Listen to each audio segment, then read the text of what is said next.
Chers amis sportifs, une fois de plus, je reviens pour parler de ce sujet poignant et qui est d'ailleurs à l'heure, à savoir les scandales de la Fédération internationale de football association.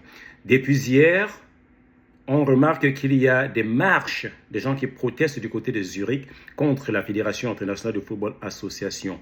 Vous êtes au courant autant que moi, sinon mieux que moi d'ailleurs, de tout ce qui se passe pendant ce mondial ici aux États-Unis d'Amérique. On note donc, ou alors on tire la conclusion de savoir, il y a une crise de leadership au niveau de la Fédération internationale de football association.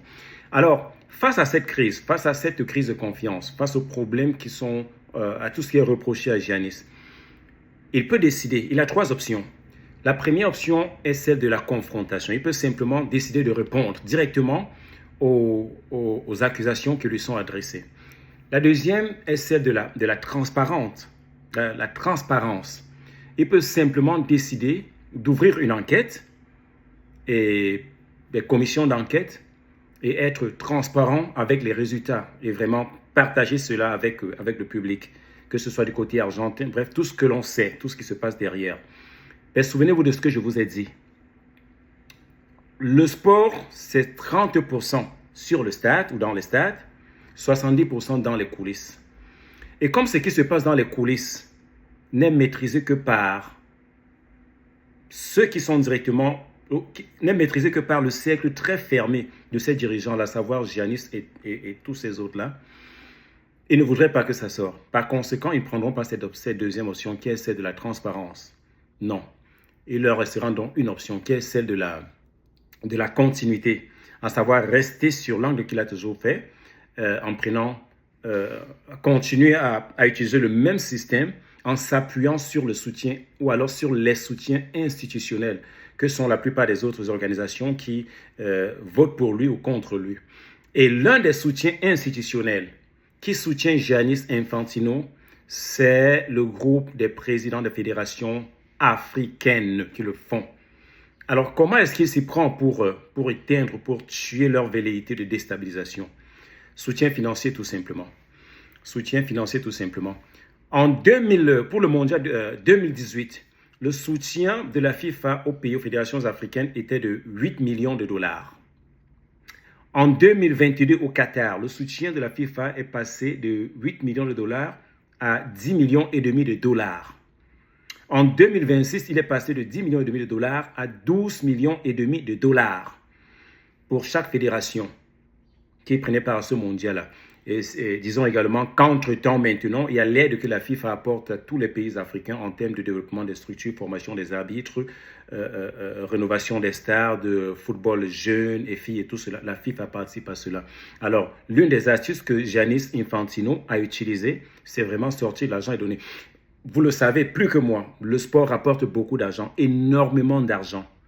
Et il y en a. Et pour se maintenir en poste, il va corrompre ces gens-là, ces pays africains. Ici au mondial, on a remarqué. Est-ce que vous avez vu Motiepe? Parlons d'ailleurs de cela. La CAN qui va passer de 2 ans à 4 ans, une périodicité de 2 à 4 ans. Aucun pays, sans consulter les pays africains, il a pris ses décisions parce qu'il est simplement accroché à Giannis Infantino. Il n'a consulté aucun pays africain. Et ici, pendant le mondial américain, 2026, vous avez remarqué qu'il y a des matchs des pays africains auxquels il ne participait pas. Il allait simplement voir d'autres pays avec Giannis Infantino, le président de la Fédération internationale de football association. Voyez-vous? Donc, cela revient à ce que je vais appeler le traumatisme post-colonial. Ce résidu mental que la colonisation nous a laissé, que les Blancs ont laissé, et qui se résume à ce qu'on pense que c'est le Blanc qui peut décider pour nous. On pense qu'ils ne peuvent pas, que nous ne pouvons pas être leurs supérieurs en termes de décision. C'est dangereux, c'est très dangereux. Et malheureusement, la plupart de ces pays tombent dans cela. Motiepe est tombé dans ce piège-là. La CAN va passer de 2 ans à 4 années. Aucun pays ne voulait cela, mais c'est passé. C'est un autre sujet là-bas. Mais revenons à celui-ci. Voilà comment il pourra éteindre les pays africains, vous comprenez bien, en gagnant leur soutien institutionnel, en augmentant les prix, les primes que ces pays ont là. Et d'ailleurs, il y a je crois, un projet qui va demander, ou qui va permettre de passer à 48 équipes. On était à 32, 48. 48, ils veulent passer à 64 maintenant. Donc, je soupçonne que si on passe à 64 nations pour la Coupe du Monde, l'Afrique pourra encore gagner peut-être 4, 5 ou 6 places Ça fera 16 places maintenant.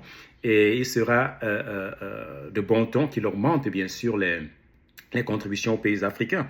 Donc, on est actuellement à 12,5 millions de dollars chaque année et pour chaque pays qui participe à la Coupe du Monde. Donc, si on passe à 15 ou 16 équipes, il pourra encore, et c'est ce que je soupçonne d'ailleurs, il va passer peut-être à 14,5 ou 15 millions de dollars pour chaque pays qui va prendre part. Alors, plus de place pour les pays africains, plus d'argent qui va entrer. Et comme l'argent est maître chez nous en Afrique, beaucoup plus en Afrique centrale ou dans la tête des Africains, ça fait qu'il y aura un problème pour déplacer ou contrarier Giannis Infantino. Suivons ce qui va se passer dans tous les cas. Pensez déjà à cela, à ce passage de 48, d'abord 32 à 48, 48 à 64 nations. Et est-ce que les contestations, les marches que l'on observe à travers le monde entier vont déstabiliser Giannis Infantino? Ça, je le doute très fort. Je le doute vraiment très, très fort. Nous allons continuer à suivre cette histoire.